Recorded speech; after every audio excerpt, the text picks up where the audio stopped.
Good morning, welcome to my channel. My name is David Okun. Thank you so much, everybody who have been helping my channel by subscribing, by watching, sharing, family and friends, and with also colleagues. And like I said previously, you can also share my video with with I don't know about enemies, but strangers. If they are happy, you can share my video with anybody else. The more, the merrier. And thank you so much if I'm meeting you for the first time today to watch my video. I've been talking about the cost of living crisis. Today I'm talking about financial support in the United Kingdom. If watch this video alongside the other videos and you will find a lot of information there. Visit .gov.uk, the website of the Uganda United Kingdom government, and also big organizations including Citizen Advice in the United Kingdom. There are a lot of information online, and everything in every country is now moving away from normal kind of systems into internet.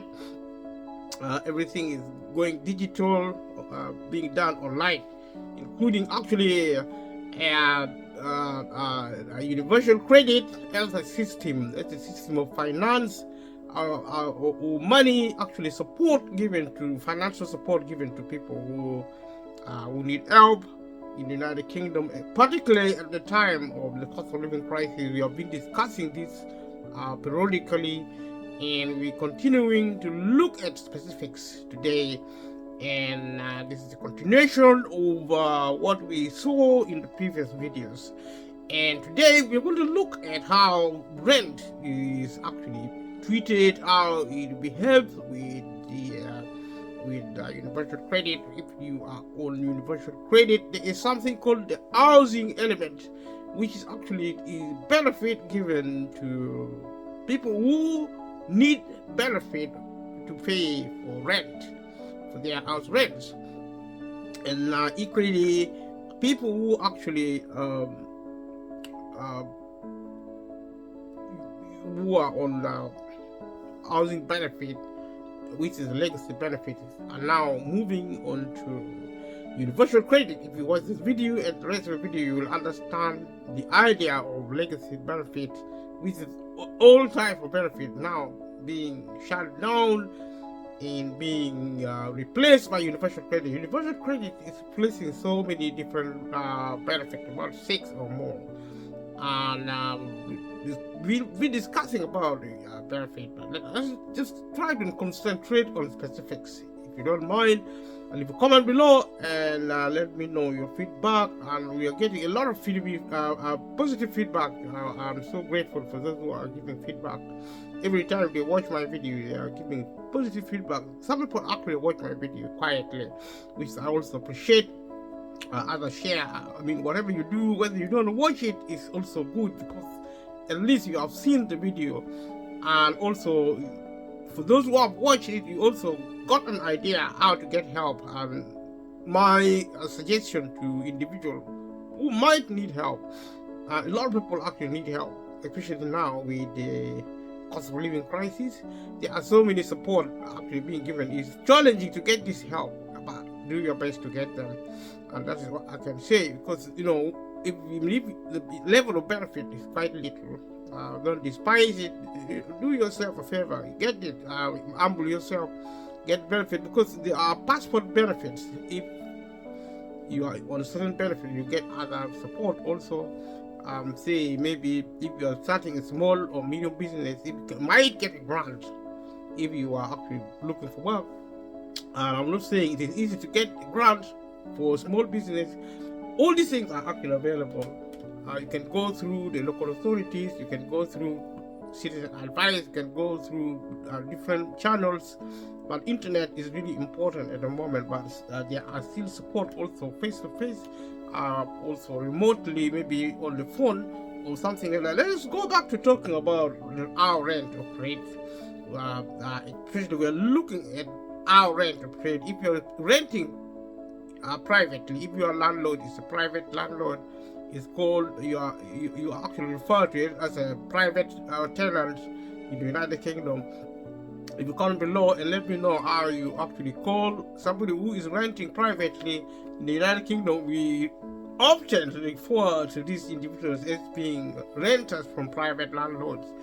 And if you are actually renting from a private landlord, generally the rents are actually more expensive because they are measured by the market. If you pay rent with the public housing, social housing in the United Kingdom, that is how we call it. If the other houses are located by the government or by the support by charities supported by government, they're called social housing. There are maximum rents they can charge. Although these days there are actually aspects of rent going up by something called service charge, which to me I see as if it's a stealthy way of increasing rents, because the attitude of providers at the moment is actually to behave like private companies. They want to maximize money. The government actually put them under pressure, or funding pressure, with something called efficiency saving. If you produce efficiency saving, you are actually rewarded by more funding. So organizations are actually under a lot of pressure to produce efficiency saving. That means you produce something called value for money. And value for money simply means you spend less and get more for your money, which is actually,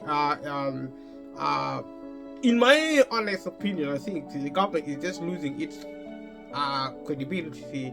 Any government talking in those terms is losing its credibility. I mean, failing to understand the logic about public service. Because all this we are talking about public service, which is opposed to private service, which private service is actually provided by private companies. So going back to the private landlord, which is part of the housing supply in the United Kingdom. Actually, now as I speak, is actually the main supplier of public housing are now provided mainly by private company, because even the council is now not actually building many houses. They are actually leasing houses from private companies, and these houses were leased from private companies for public purposes. If you are put into this property, you actually put there temporarily. Unfortunately, if you are actually in a temporary accommodation with the council, let us say the council, these are providers of public housing. Public housing are actually houses provided by the government for those who are actually in need of it. And how they define need is also something you can check to assess. And when you are homeless, and how they actually define homelessness, all these factors. When I am lucky enough to talk about housing, then we will talk about this other element. Today we will talk about benefit, although in the nature of policy and law, there are actually integration as between different issues. You talk about benefit, inevitably you're going to talk about immigration, you're going to talk about housing as well as employment. Well, these things are linked, at least in practice, but also in principle, as defined in the legal and policy system concept. Let's go back to rent. Finally, this is rent operating under universal credit. It's called housing element. Now, this is actually what I'm talking about now. The housing element for rent, for paying rent for people who are qualified for benefit. When I talk of benefit, I talk about the money, which is actually, we could call it grant because you don't pay it back. I'm emphasizing that if you live in the United Kingdom, you will know what benefit is. But also, people who might be watching this video, maybe in Europe, America, and Asia, Africa, especially Africa are less familiar with the idea of benefit. That's why sometimes I stray slightly, or sometimes I also stray significantly, so that people who watch my video can also access information. People might be interested to know how people in the United Kingdom live, how poverty is treated, how wealth is actually considered, how employment operates, how the welfare system, what the welfare system is, and things like benefit, employment, housing, health, education, public transport, food, energy, water, and all these elements are actually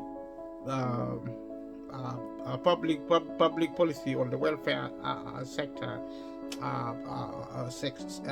sectoral side of things. So it's interesting. It's so important. It involves the government, their policy. Actually, also, if you're interested, it actually provide an insight how the politics of this country operate. Politics in Britain is quite similar to politics across the globe. And so, like you are live in Africa, the European actually they took modern type of politics to Africa.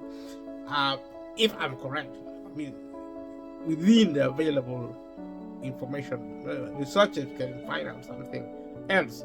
Some historians also are saying Africa is actually the cradle not only of humanity but also of modern society. Civilization, and information suggesting a modern civilization originated in Egypt. Egypt is in North Africa. So Africa is not just a recipient of modern politics and government, but also modern civilization of writing and reading, and also education. I mean, trading. Also there are people who are already smelting iron. There still works in Africa, according to information. And if you're interested, you do your research. If you're interested, I'm going to research about areas such as Mero in South Sudan, in what is now part of North Africa. There were a group of people called the Mero people who were actually already smelting iron when the white people actually came to colonize Africa. And there are a lot of controversy about the history of Africa. If people are interested in that, we can also talk about that. Let us go back to talk about rent, which is actually paid to people who need help with rent. The housing element, which is part of the universal credit, which is on this occasion is paid to private landlord when members of the British public are actually renting privately. They're renting privately, but also on benefit. They face a situation known as local housing allowance policy, which is actually a rate in their specific area. It's a rate in their specific area of local authority. Like that's why local housing allowance. That's what it is called. It's a policy reconstruction which actually support the local council housing provision in terms of renting. Renting there at the local private housing, and it's a rent which applies, benefit which applies for private landlord, and also rent which apply for other aspects, especially public or social housing, which is what I'm trying to talk about here. And there is something called what do you call it? Normally the housing element won't be more than the rate, the local housing rate. Now these rates are actually maximized up to a certain point. Now if you are actually renting maybe £100 per month, if the rate is actually lower than 500 in your case or in general cases, if you are actually paid housing element for less than 500, then you don't get the full benefit. This is a problem for people who are poor, people who depend on benefit. It's actually a policy approach by the government to reduce benefit, and it has been a government attitude to reduce benefit. But not only benefit being reduced, but also removed entirely eventually, including other aspects of the public sector, including the military, the security system, the health system, and public transport system, In other words, society is actually being closed down because of reforms, such that when you sell something to the private company, they close it down unless it's making money. And if people actually lose their jobs because of technology or because of other reasons, less people are going to access money and necessary wealth to buy in the marketplace. And if that happens, the more economies will be shutting down. And in my opinion, ultimately with technology, the economy will actually shut down because people will not be able to buy anything. Technology will be producing things free of charge. Therefore, producers also, let me say, investors or even entrepreneurs, or even maybe, I don't know who you might call them, people who control technology, maybe the ones actually running the world, the economy, the wealth of the world. The wealth will be there, but the economy will not be there because if goods and services are produced at no extra cost, there will be no need to sell them because there will be no people with money in the first place. Actually, money is going to be digitized. You're going to have your body as being money. Maybe your eye, maybe your fingerprinting, maybe your name, maybe your property, maybe the car you drive is going to be your bank.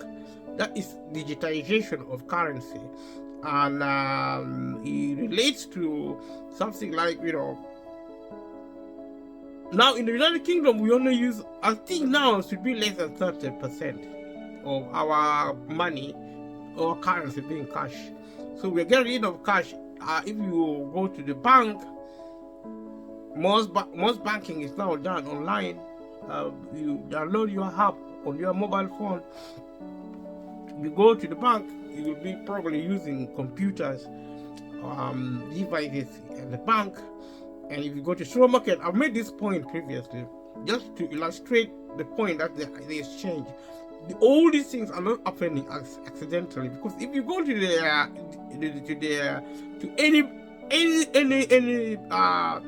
any center of public provision, public service provision, you're going to struggle to access because it's shutting down. The public sector will shut down first, which is almost now third of most of the public sector in the UK, America, Asia, Africa is being sort of. Anyway, everything is being sort of. This information is so important because it helps to put context into this, all the complexity. Because sometimes I feel politicians are so afraid to tell certain truths because of political reasons. Because if you're a politician, you don't want to take responsibility. If you start saying things probably the way I say them, people will start panicking and creating a lot of insecurity in the country. And because I'm a small man, and if I become a bit bigger, maybe I will have to learn to be more, diplomatic about what I say, because I have to take responsibility for my behavior. The more people actually start following me, after because I talk about a lot of controversial topics, and it's an opportunity for me because it's true. What I'm saying is true, and if you are trying to access local services, it's not easy. If you're now trying to find work, it's not easy. If you're self-employed, it's not easy. Self-employed are distinguishable from invested or entrepreneurs because they are small and medium. If you are operating a lockup shop, or you're operating on the market, the street market, or maybe you're operating, takeaway shop, or could be maybe if you are also running a bar or restaurant, depending on the size of your business, to determine whether you are actually an investor, entrepreneur, or self-employed. These are actually some of the finer details of employment infrastructure or categorization. They may or may not be very important, but I'm just trying to mention this so that you have an idea what is happening with benefit, because benefit is part of the public sector. And I'm saying the public sector is closing down fast. And afterward, small and medium businesses are going to close down, and then big corporations will close down. The entire economy will shut down, in my opinion. And technology is going to run society, which I, in my opinion, also think is going to be a good thing if we learn peace. The biggest challenge, in my opinion, is not really wealth at the developmental front. My main concern is the cultural aspect of progress, which I refer to as the cultural economy. If you watch the rest of my video, I've been repeating this point because I feel this is very important. Our roadmap to peace as humanity is culture. We learn it, how we behave, how we work, how we behave at work, how we train, how our mindset, how we think, the kind of material we interact with, the TV program we watch, what we read on the internet, and what we actually engage in, how we engage in the social media, what we say, what we do. All these are actually our culture. It actually affects our attitudes, our behavior, whether we get drunk or on drugs, whether we respect one another, whether we don't respect one another, whether we play or pray, whether we visit friends, whether we fall in love or out of love. These are actually the way we behave. Sometimes we actually fight. For me, we can do anything else except fight.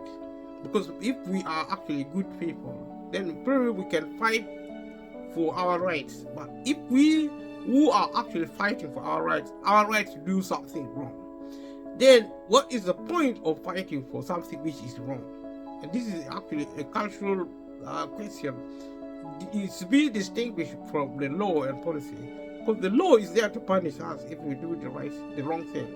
It is also to benefit us, to reward us if we are actually doing the right thing. That is the law. Our policy is actually to implement these laws. That's how society is structured in terms of method of our society and the way it is administered. So this is actually a digression, but it's necessary because sometimes I sit here and talk about universal credit and nobody knows what universal credit is. So somehow I have to go out of my way once in a while to try and explain what it is. So like going back to talking about universal credit, talk about rent. If you pay rent and you're on benefit, universal credit is called housing element. But there is also what you are actually paid in terms housing element you get with universal credit if you are renting privately is called local housing allowance rate, LHA rate, because with devolution and localism in the United Kingdom, probably in many other countries, different local authorities actually set different policies. They may be similar in certain ways, but these local authorities actually each one set their own distinctive policies, and whether it is good or bad, in my opinion, sometimes the system get too fragmented because of all this, splitting up things here and there. Leave a comment below, let me know what you think, and if you do not know what to think, also leave a comment below and say you don't know what to think. If you want somebody to do a research, if you want me to do research about something, then let me know. Leave a comment below. If you have a topic of interest that one way or the other, I'm so grateful for what you have done. helping, visiting, stopping by to watch this material, and whether you make a comment or not, I'm so grateful. And we are a bit slow, but we are making progress. I'm going back to this same topic. We're looking at something called LHA, Local Housing Allowance Rate. The rate is actually how much they pay in your particular area. We call local means your particular area.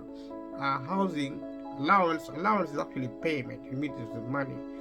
Normally this is money, which is actually benefit, which is in our case is housing element, because housing element is part of universal credit. So when the point I want people to really get is that because of the way policy is set with private company, some private housing actually expensive, 3, 4, sometimes 5 times more expensive than public housing. That's why people on low income used to get housing, because the government used to define homelessness in a different way. Now the definition of homelessness have changed, so more and more people are actually being pushed into private housing, and private accommodation is quite expensive. It's unaffordable. There are actually examples of unaffordable home. If you watch the rest of my video, I've been talking about poverty. People who are poor who do not even know they're poor. There's something in the United Kingdom called mortgage.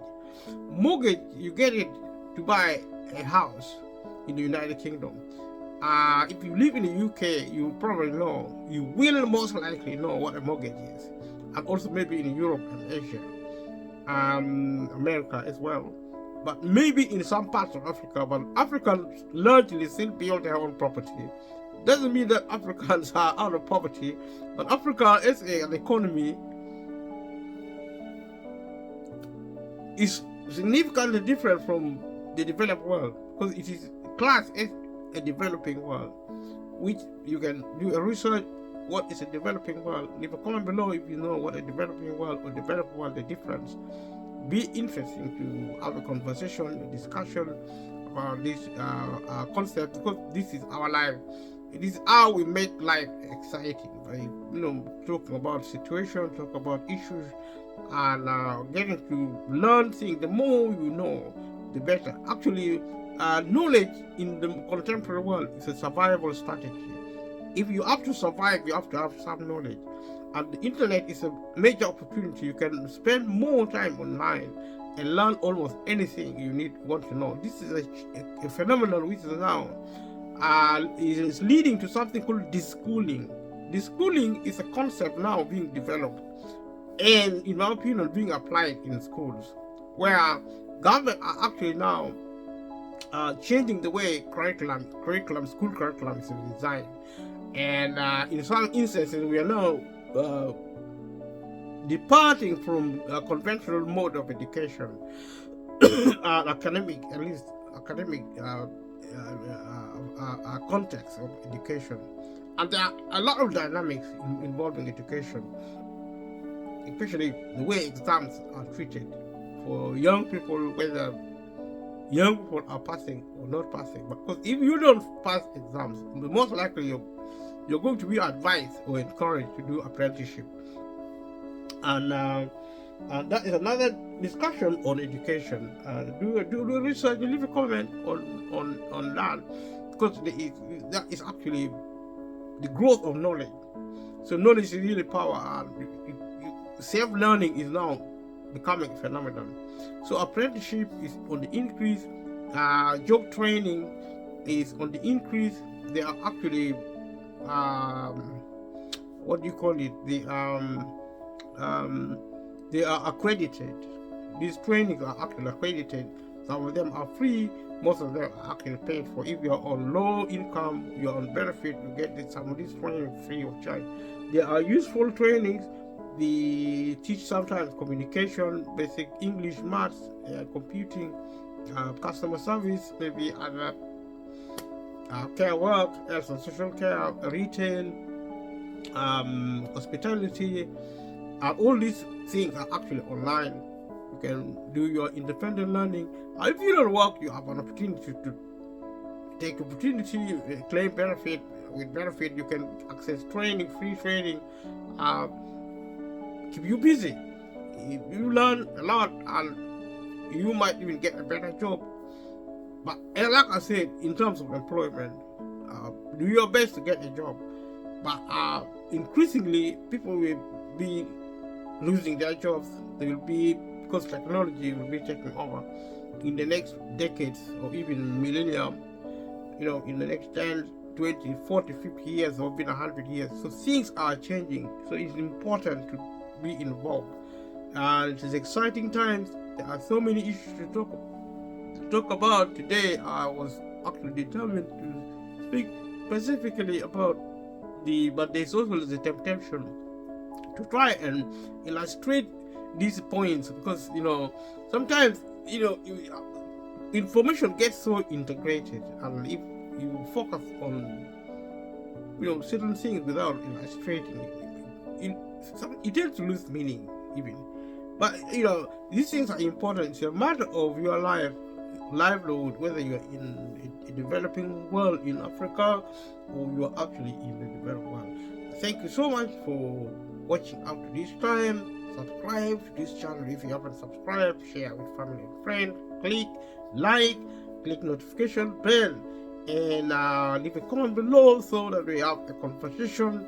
And you have been a lot of encouragement for me, and this exercise has been a great opportunity for me. Going forward, I will be mixing up this channel with more different aspects of content. I've been focusing on talking about the cost of living crisis. I will continue to talk about the cost of living crisis as much as possible, because it's going to be here for the foreseeable future. If it is not a crisis, there will always be a cost of living somewhere, because you have to buy food, you have to buy energy, you have to pay for transport, you have to travel abroad on holidays, if you're living in a developed world, because people on low income can also afford to go on holiday. You can afford air tickets, you can afford to live in nice houses compared to poor areas in, say, Africa and South America, probably, and part of Asia.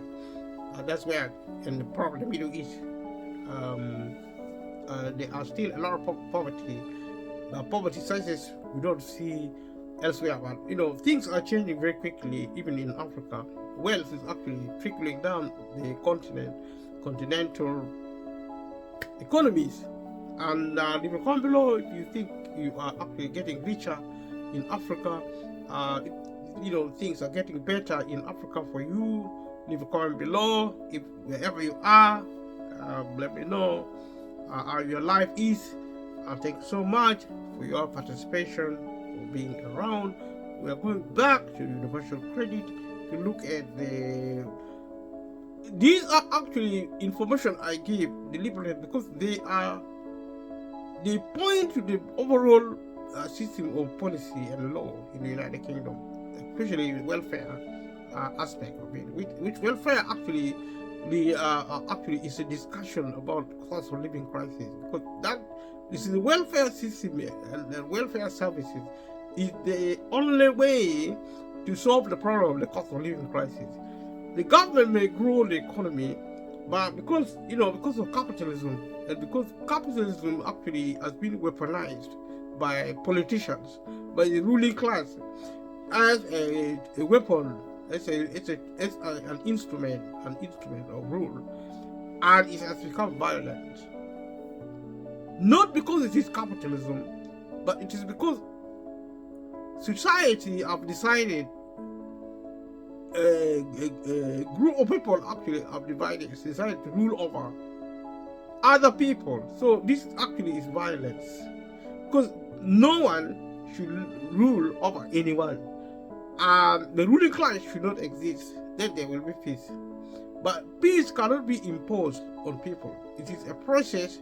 It involves learning in changing the way people think, and also the attitude to work, attitude to charity, friendship, um, whether you are have fun or you're serious 24/7.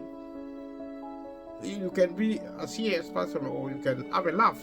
Go and have a laugh with friends. It's like medicine. Laughter is like medicine. So you take time to laugh with family and friends. This is actually a type of solving problem of culture, which is actually at the heart of solving the problem of the cost of living crisis. And at the developmental is more straightforward, but at the cultural is less so, because it has to do with the way we behave, our attitude, our mindset, our habits, our mentalities. These things I will be repeating because they are very interesting to me. And if you know anything about what I'm saying, the thing about the social media is extremely fast. It's so busy. People go there to consume content. The main reason people come is to consume content, unless you're a content creator. A lot of people will come and actually consumers. They find something they like, they will stay. If they don't seem to like what you are doing or saying, they just move on to things which make them. A lot of time media now is mainly in entertainment. So there are actually a few things which people who come to look for information, and sometimes the way they get the need information, they want something like take away quickly. But that is also good. That is extremely good. If you come and just get information, pop, and move away. But sometimes some people will come to try and, try to really explore issues, to try and understand things in fair detail, to kind of gain more, to learn actually, to value knowledge, to value information. Then this is the kind of video you'll be watching. It may be challenging even to watching. Even for me, if I watch my own video, I know I have plans, or I may not even have plans, but I just carry on because my aim is to actually to improve delivery, to make sure that I mix it up with other things, which the plan this year, because we started this program last year. My plan this year is to try and get something in on the channel, because this channel is not just about the cost of living crisis. We can put music, I can record music from people I know, people I don't know. I don't know about copyright. Okay, and interview people who need to be interviewed, or can visit home, people who are building homes in the United Kingdom, around the world, in America, in Africa, mainly in Africa, or even in Asia, people who are actually doing construction. Who I connect with, if I get to connect with people, or if I don't connect with people, I just travel around and do a video, show the world. So they are my fans and the people who actually watch my videos, different things. This is what social media is about, and we are just sticking with this for the moment. And I'm so grateful for the people who are actually engaging with this process. And going back to universal credit, the point I really want to make is that the housing, the cost of renting privately has really gone up. It's extremely expensive. So that government now don't pay. This is what I want to say in plain language. They don't now pay the full rent with universal credit because of something called a local housing allowance. They do not. You have to pay the difference whether you have the money or not. Normally, you need to kind of like downsize and get a room or get something affordable. In the past, people used to get housing from the council anyway, from the government, from housing association in the United Kingdom. Now this is actually shutting down. Most of these organizations, especially housing associations, are now building for private renting. I don't know how exactly it works. I don't know how they are funded but this is now this increasingly is not the structure of housing association, which are actually licenses to provide social housing. Which, if I begin to talk about housing, I will actually explain. I'm now talk about housing because I'll talk about rent, so that people begin to understand what rent is about. And I know there are people who would prefer me to go through bullet points, which is something I will consider doing. But now I just want to explain things so that people understand it more broadly, and I think that is also a good approach. And the other approaches I will also consider. So there's a local housing allowance in your area, in your local authority. It provide actually the maximum rent the government pays. So if you're actually renting it privately, the chances are that you're not going to be covered fully with benefit, especially universal credit. Which universal credit is now the only benefit you are going to be getting. And so obviously, remember, we are talking about universal credit, not just universal credit, how to calculate the amount. And when we are talking about local housing allowance involving private landlord, when you are renting privately, we are still talking about how to calculate the housing element. And remember, we said housing element is still universal credit, and this topic is about universal credit, and it is about how to calculate the amount. If you're trying to work out your housing element, in this case, you need to check how many rooms the government think you should have. This is called your room allowance. So room allowance if you are renting privately, and room allowance is what refer to the, maybe you are alone, you're living in 1-bedroom house, or you are actually a family of 2 or 3, you're living in 2 or 3 or 4 bedrooms. The government thinks you only need 3 bedrooms maximum. Then that will affect your housing element, which is actually benefit from universal credit, an element of universal credit. And also you need to check your local housing area rate, which is what we have been discussing just now. And also this is actually the maximum the government will pay, the difference between what you pay and what they give as a maximum. And so you take off the amount of some people. There are people called non-dependents. We talked about this in the other video. These are actually adults who are living with you. They could be your children who are now adults from 18 years and above. These are now adults who are actually non-dependent. And non-dependent because there are adults who are dependent if they are sick, disabled, or their circumstances actually allows them to be dependent within the qualification given by the government. Government actually acknowledge them as they are non-dependent, and they allow them, if they are dependent, they are adults, and they are considered, then normally they don't affect the level of benefit you get. If they are not dependent and living with you, they are expected to contribute towards the rent. That means if they are paying you benefit, then your level of benefit may be affected. We'll talk about the private renting. It contrasts with the social housing. Social housing is actually housing given by the government of the United Kingdom. So you can also check the number of rooms, room allowance on gov.uk. Remember, I've said this is the best website, government website in gov.uk. So if you or someone you live with have a disability or a foster carer, you might be entitled to more rooms. So as it is, this is your circumstance, as we discussed recently in the other video. This is your circumstance. You are looking after somebody who is a carer or a foster carer.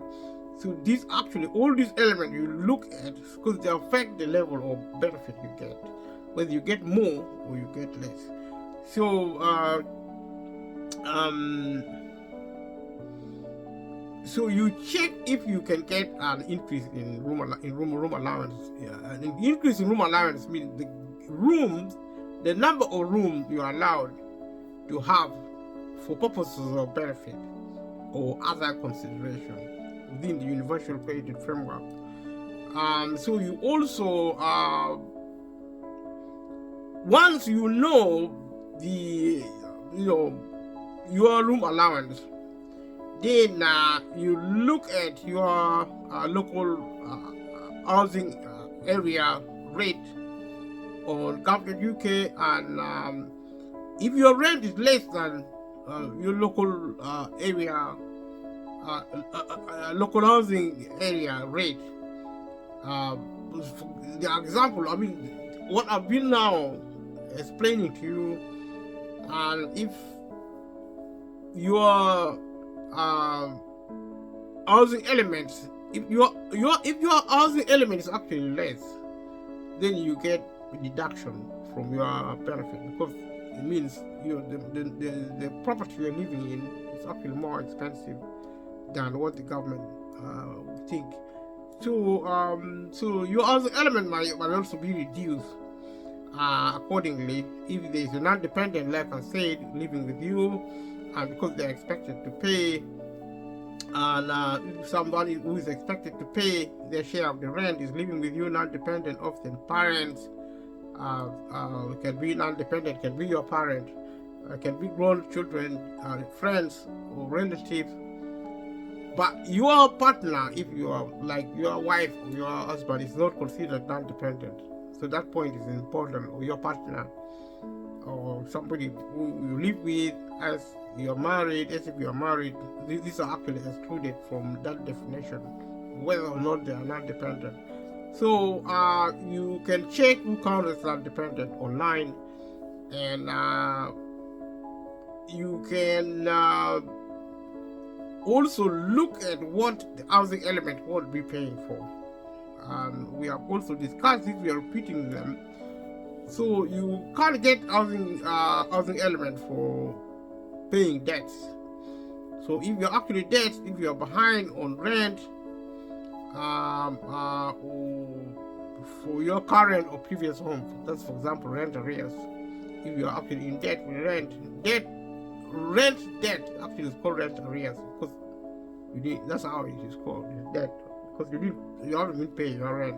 You don't get housing element to pay your debts. You are like, if your landlord says pay my rent, you cannot go to the Department of Welfare and work and ask them to pay your money so you can pay your debt from any sort.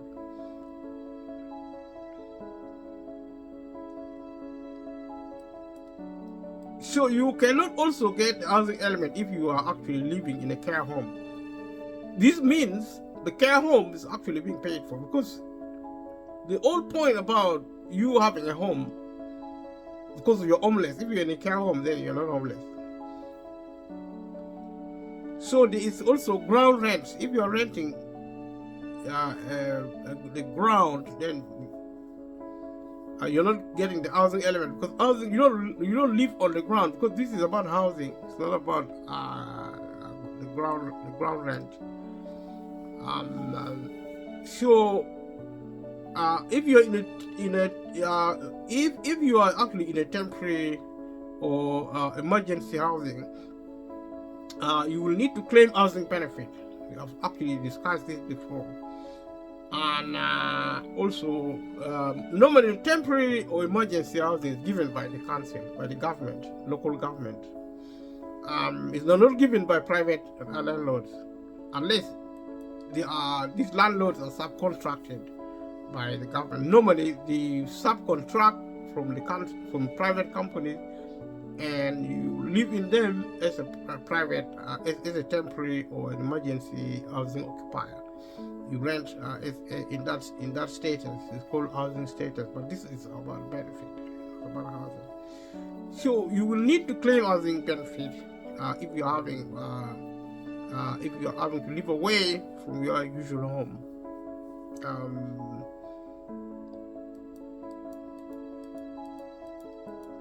For example, you might be paying for a shelter after experiencing domestic violence.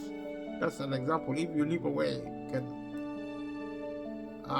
you will need to claim housing benefit if you are having to live away from your usual home in a situation of domestic violence, like normally affecting women or even mothers or something. When your partner becomes violent, or in one way or the other, abuse or one way or another, then you may run away to a domestic, to maybe a shelter or somewhere. And this is actually a situation which you can be aware of. They are complex, but they involve our benefit behave with our society also behave. So you will be getting universal credit, but now you will get separate housing benefit payment rather than the universal credit housing element, because these are actually situations where you still get legacy benefit from the council.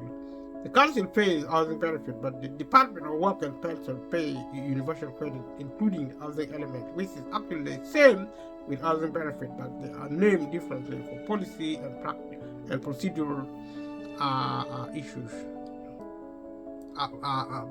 necessity, I would say. So if you're actually in a shared ownership scheme, you will normally be paying mortgage. A mortgage, if you live in the United Kingdom, you know what a mortgage is. A mortgage is a credit. So you get that. If you're actually paying a mortgage, you may also be renting. If you're actually in a shared ownership, you may be renting or paying mortgage. Universal credit can help with rent, but not with your mortgage. If you're paying rent, they will pay rent. If you need help, they'll pay rent. But even if you need help with mortgage, they don't pay a mortgage. That is policy. So that is actually universal credit. They don't pay for mortgage. And but you can get a loan to help with your mortgage interest. But there's a difference between the loan and benefit. Benefit you don't pay back. Loan you will pay back with interest. But I need to check if you're going to pay. I think, but I need to check accuracy. I think you may need to pay interest on your loan, but sometimes if you are actually given certain help of loan, you don't pay interest on them. But I think for purpose for mortgage interest purposes, you pay interest on the benefit on the mortgage.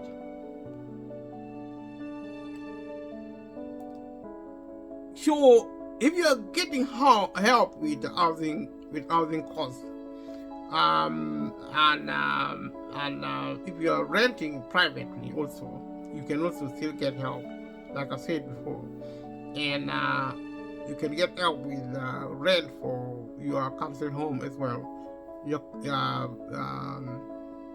You might be able to get extra money from the council if you are behind with your payments or with your housing element, if your housing element doesn't cover your full rent. How you get extra help is probably you'll be paying discretionary payments, grants, and that is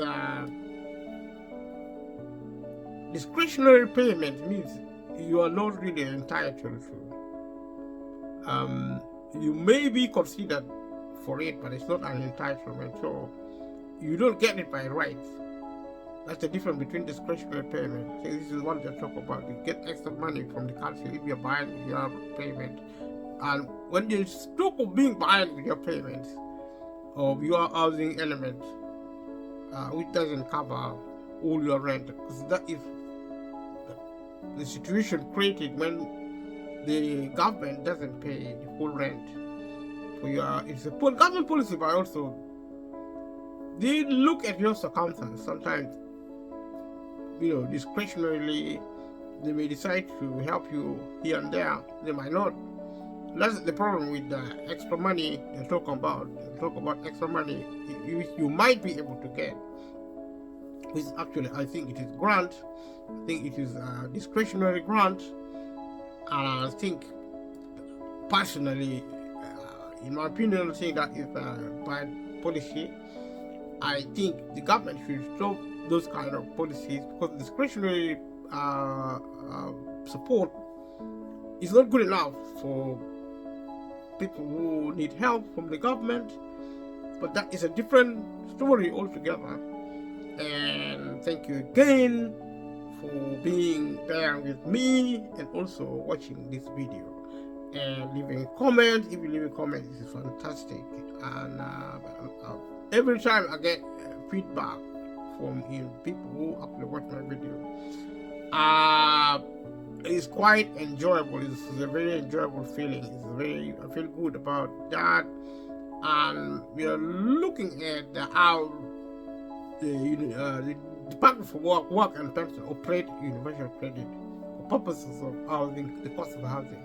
We are in the process of talking about rent, whether rent are paid fully or not, whether we get discretionary support to make for the money you might not get, because there is a lot of possibilities and impossibilities the way the system behaves.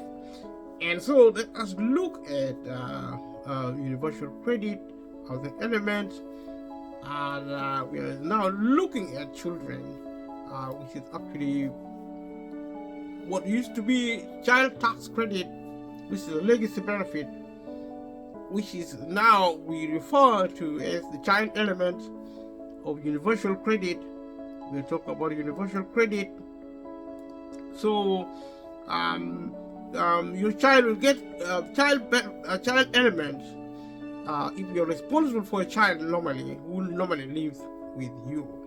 If you have a child living with you, then you get the child element if you're eligible for universal credit. Generally, universal credit standard allowance then, but not always, to be a passport to other elements. So you can always check who counts as a child, who is responsible for a child, your circumstances. Payments can range from 315, which is actually a child element. If your child is born before the 6th of April 2017, you know how old they are. You can make a quick calculation. Of the oldest child, if born on or after the 6th, they get less actually, because I think for one reason or another, maybe I don't know, maybe the younger they are, because they get 269.58 months. Universal credit is paid monthly. 2017 is significant because there has been a major change of policy. Different government coming with different ideas about benefit and other policies, pension and things like that.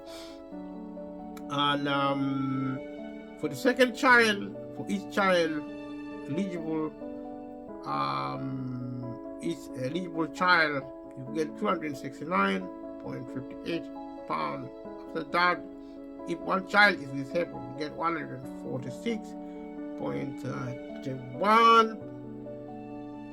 If one child is severely disabled,